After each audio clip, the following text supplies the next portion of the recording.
Imam Mahdi ialah seorang Muslim berusia muda yang akan dipilih oleh Allah Subhanahu wa Ta'ala untuk menghancurkan semua kezaliman dan menegakkan keadilan di muka bumi sebelum datangnya hari kiamat. Hal ini diterangkan sangat jelas dalam sebuah hadis Nabi yang diriwayatkan oleh Tabrani. Telah bersabda Rasulullah Shallallahu Alaihi Wasallam, sungguh bumi ini akan dipenuhi oleh kezaliman dan kesemena-menaan. Dan apabila kezaliman serta kesemena-menaan itu telah penuh, maka Allah Subhanahu wa Ta'ala akan mengutus seorang laki-laki yang berasal dari umatku. Namanya seperti namaku dan nama bapaknya seperti nama bapakku, Muhammad bin Abdullah. Maka dia akan memenuhi bumi dengan keadilan dan kemakmuran. Sebagaimana bumi telah dipenuhi sebelum itu oleh kezaliman dan kesemena-menaan. Di waktu itu, langit tidak akan menahan setetes pun dari tetesan airnya. Dan bumi pun tidak akan menahan sedikit pun dari tanaman-tanamannya. Maka dia akan hidup bersama kamu selama 7 tahun, atau 8 tahun, atau 9 tahun. H.R. Tabrani. Hadis lain yang menerangkan tentang kedatangan Imam Mahdi adalah, telah bersabda Rasulullah, pada akhir zaman akan muncul seorang khalifah yang berasal dari umatku, yang akan melimpahkan harta kekayaan selimpah-limpahnya. Dan dia sama sekali tidak akan menghitung-hitungnya. H.R. Muslim dan Ahmad. Nama Imam Mahdi. Imam Mahdi sebenarnya adalah sebuah nama gelaran, sebagaimana halnya dengan gelar khalifah, Amirul Mukminin dan sebagainya. Imam Mahdi dapat diartikan secara bebas dan bermakna pemimpin yang telah diberi petunjuk. Dalam bahasa Arab kata, imam ialah pemimpin, ataupun Mahdi ialah orang yang mendapat petunjuk. Nama Imam Mahdi sebenarnya seperti yang disebutkan dalam hadis di atas, dia bernama Muhammad, seperti nama Nabi Muhammad Shallallahu Alaihi Wasallam. Nama ayahnya pun sama seperti nama ayah Rasulullah, yaitu Abdullah. Nama Imam Mahdi sama dengan Rasulullah Shallallahu Alaihi Wasallam, yaitu Muhammad bin Abdullah. Ciri-ciri Imam Mahdi. Tidak ada seorang pun di muka bumi ini yang mengetahui tentang Imam Mahdi dan ciri-cirinya kecuali Rasulullah Shallallahu Alaihi Wasallam, karena Rasulullah dibimbing oleh wahyu. Oleh sebab itu, bagi kita sebaiknya tempat untuk merujuk tentang perkara ini adalah apa yang Rasulullah katakan dalam hadis-hadisnya sebagai berikut. Telah bersabda Rasulullah Shallallahu Alaihi Wasallam, Al-Mahdi berasal dari umatku, berkening lebar, berhidung panjang dan mancung. Dia akan memenuhi bumi ini dengan keadilan dan kemakmuran, sebagaimana bumi ini sebelum itu dipenuhi oleh kezaliman dan kesemena-menaan. Dan umur kekhalifahannya berumur 7 tahun. H.R. Abu Daud dan Al-Hakim. Telah bersabda Rasulullah Shallallahu Alaihi Wasallam, Al-Mahdi berasal dari umatku, dari keturunan anak cucuku. H.R. Abu Dawud, Ibnu Majah, dan Al-Hakim. Kemunculan Imam Mahdi. Kemunculan Imam Mahdi bukan kerana kemauan Imam Mahdi itu sendiri, melainkan kerana takdir Allah Subhanahu wa Ta'ala yang pasti berlaku. Bahkan Imam Mahdi sendiri tidak menyadari bahwa dirinya adalah Imam Mahdi, melainkan setelah Allah Subhanahu wa Ta'ala mengislahkannya dalam suatu malam, seperti yang dikatakan dalam sebuah hadis berikut. Telah bersabda Rasulullah Shallallahu Alaihi Wasallam, Al-Mahdi berasal dari umatku yang akan diislahkan oleh Allah dalam satu malam. H.R. Ahmad dan Ibnu Majah. Kemunculan Imam Mahdi akan didahului oleh beberapa tanda-tanda, sebagaimana yang disebutkan dalam beberapa hadis berikut. Aisyah Ummul Mukminin radhiyallahu anha telah berkata, pada suatu hari tubuh Rasulullah Shallallahu Alaihi Wasallam bergetar dalam tidurnya. Lalu kami bertanya, mengapa engkau melakukan sesuatu yang belum pernah engkau lakukan, wahai Rasulullah?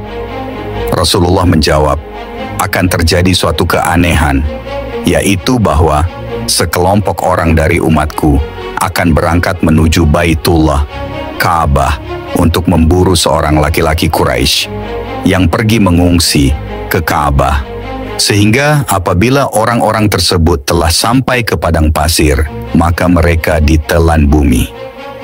Kemudian kami bertanya, bukankah di jalan padang pasir itu terdapat bermacam-macam orang? Beliau menjawab, Benar, di antara mereka yang ditelan bumi tersebut ada yang sengaja pergi untuk berperang, dan ada pula yang dipaksa untuk berperang, serta ada pula orang yang sedang berada dalam suatu perjalanan, akan tetapi mereka binasa dalam satu waktu dan tempat yang sama, sedangkan mereka berasal dari arah niat yang berbeda-beda. Kemudian Allah Subhanahu wa Ta'ala akan membangkitkan mereka pada hari kebangkitan menurut niat mereka masing-masing. HR Bukhari Muslim. Telah bersabda Rasulullah Shallallahu Alaihi Wasallam, seorang laki-laki akan datang ke Baitullah Ka'bah, maka diutuslah suatu utusan oleh penguasa untuk mengejarnya. Dan ketika mereka telah sampai di suatu gurun pasir, maka mereka terbenam di telan bumi. HR Muslim. Telah bersabda Rasulullah Shallallahu Alaihi Wasallam, sungguh Baitullah ini akan diserang oleh suatu pasukan, sehingga apabila pasukan tersebut telah sampai pada sebuah padang pasir, maka bagian tengah pasukan itu ditelan bumi. Maka berteriaklah pasukan bagian depan kepada pasukan bagian belakang, di mana kemudian semua mereka ditenggelamkan bumi, dan tidak ada yang tersisa, kecuali seseorang yang selamat, yang akan mengabarkan tentang kejadian yang menimpa mereka. HR Muslim, Ahmad, Nasai, dan Ibnu Majah. Telah bersabda Rasulullah akan dibayat seorang laki-laki antara makam Ibrahim dengan sudut Ka'bah. HR Ahmad, Abu Dawud telah bersabda Rasulullah Shallallahu Alaihi Wasallam, suatu pasukan dari umatku akan datang dari arah negeri Syam ke Baitullah Ka'bah untuk mengejar seorang laki-laki yang akan dijaga Allah Subhanahu wa Ta'ala dari mereka. HR Ahmad. Kepemimpinan Imam Mahdi. Dalam hadis yang disebutkan di atas, Imam Mahdi akan memimpin selama 7 atau 8 atau 9 tahun. Semasa kepemimpinannya, Imam Mahdi akan membawa kaum muslimin untuk memerangi kezaliman, hingga satu demi satu kezaliman akan tumbang takluk di bawah kekuasaannya. Kemenangan demi kemenangan yang diraih Imam Mahdi, dan pasukannya akan membuat murka raja kezaliman Dajjal, sehingga membuat Dajjal keluar dari persembunyiannya dan berusaha membunuh Imam Mahdi serta pengikutnya. Kekuasaan dan kehebatan Dajjal bukanlah lawan tanding Imam Mahdi. Oleh karena itu, sesuai dengan takdir Allah Subhanahu wa Ta'ala, maka Allah akan menurunkan Nabi Isa dari langit yang bertugas membunuh Dajjal. Imam Mahdi dan Nabi Isa akan bersama-sama memerangi Dajjal dan pengikutnya, hingga Dajjal mati ditombak oleh Nabi Isa di pintu Lod dalam kompleks Al-Aqsa. Ada disebutkan dalam Atsar, kata-kata sahabat yang menerangkan tanda-tanda sudah dekatnya kemunculan Imam Mahdi. Menurut riwayat, apabila sudah dekat kedatangan Imam Mahdi, akan banyaklah terjadinya peperangan, bencana, dan kekacauan. Pada masa itu nanti semakin banyaklah terjadi pembunuhan dan peperangan. Orang mau bunuh-bunuhan sesama kaum sendiri karena masalah yang remeh. Antara satu kumpulan dengan kumpulan yang lain, begitu juga dengan negara lain berperang karena masalah yang kecil. Bencana semakin banyak, seperti gempa bumi, letusan gunung berapi, angin puting beliung, banjir, dan sebagainya. Begitu juga dengan penyakit, semakin banyak jenis penyakit dan semakin ramailah manusia yang berpenyakit. Menjelang datangnya Imam Mahdi ini, akan muncullah api yang besar dari arah masyrik, tempat terbenamnya matahari, dan menerangi seluruh ufuk selama 3 malam. Pada masa itu juga nanti, lengkaplah orang-orang yang mengaku dirinya sebagai Nabi, seramai 60 orang. Masa itu tenggelamlah kampung-kampung di negeri Syam. Akan datang angin yang hitam yang menyebabkan ramai manusia yang mati. Sungai Furat di Irak akan melimpah yang menyebabkan kota Kufah tenggelam. Akan terdengar suara seruan dari langit. Suara itu dapat didengar oleh seluruh manusia yang ada di dunia. Dan yang paling mengherankan lagi, suara itu dapat difahami oleh semua orang.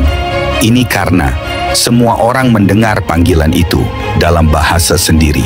Bangsa Arab mendengarnya dalam bahasa Arab. Bangsa Melayu akan mendengarnya dalam bahasa Melayu, dan lain-lain. Pada masa itu juga, terdengarlah suara pada tengah malam bulan Ramadan yang menyebabkan semua orang yang tidur terbangun. Banyak pembunuhan dan banyak peperangan berlaku, sehingga akan banyak darah mengalir di jalan-jalan raya. Orang semakin berani berbuat jahat, tidak kira tempat dan waktu. Pada masa itu nanti, yang diangkat menjadi pemimpin terdiri daripada orang-orang jahat.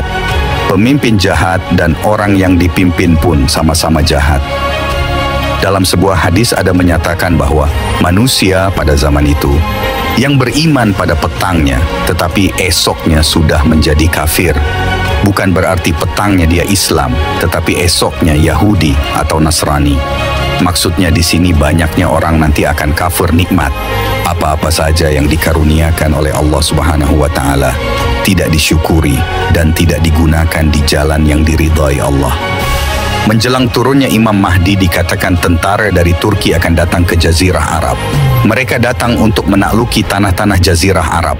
Mereka bunuh pemimpin-pemimpin dan mereka kuasai daerahnya. Dalam keadaan dunia yang huru-hara itu, muncullah Imam Mahdi. Beliau datang untuk meneruskan perjuangannya Nabi Muhammad SAW untuk mengatasi kekalutan di muka bumi ini. Semua makhluk di muka bumi ini gembira dengan kedatangan Imam Mahdi, bukan dari kalangan manusia saja, bahkan dari binatang, hewan buas, burung-burung, dan lain-lain. Imam Mahdi itu adalah seorang lelaki yang soleh daripada keturunan Nabi Muhammad. Dia diangkat menjadi pemimpin ketika manusia di seluruh dunia begitu buruk keadaannya. Imam Mahdi akan diangkat sebagai pemimpin setelah dilihat beliau berilmu, berakhlak, dan mempunyai banyak kelebihan. Manusia pada zaman itu berharap agar Imam Mahdi ini dapat mengembalikan dunia kepada kebaikan. Imam Mahdi itu tidak mengetahui bahwa dirinya itu adalah Imam Mahdi yang ditakdirkan oleh Allah Subhanahu wa Ta'ala untuk diutus ke dunia sebagai penyelamat umat akhir zaman. Begitu juga dengan umat akhir zaman, tidak tahu bahwa orang yang diangkatnya itu adalah Imam Mahdi. Imam Mahdi ini akan diketahui adalah Imam Mahdi apabila dia telah memegang pimpinan. Beliau akan menunjukkan perilaku yang baik, mengajak manusia ke arah kebaikan dan mencegah kemungkaran. Mengapa manusia yang sudah begitu lama bergelimang dengan dosa mau diajak kepada kebenaran? Keadaan ini samalah seperti zaman jahiliyah dulu sebelum kedatangan Rasulullah. Rasulullah datang menyeru kepada Islam, orang akan mengikutnya. Walaupun baginda terpaksa menghadapi penderitaan dan kesusahan yang dahsyat, keadilan dapat ditegakkan di zaman Rasulullah. Karena masyarakat yang baik dan beriman kuranglah malapetaka dan musibah yang menimpa mereka. Bahkan rahmat Allah datang bagaikan air yang melimpah ruah, tak terkata nikmatnya. Umat akhir zaman, setelah dunia aman makmur kembali seperti zaman kegemilangan Islam satu masa dulu, maka pada masa itulah, tahulah mereka bahwa pemimpin mereka itu adalah Imam Mahdi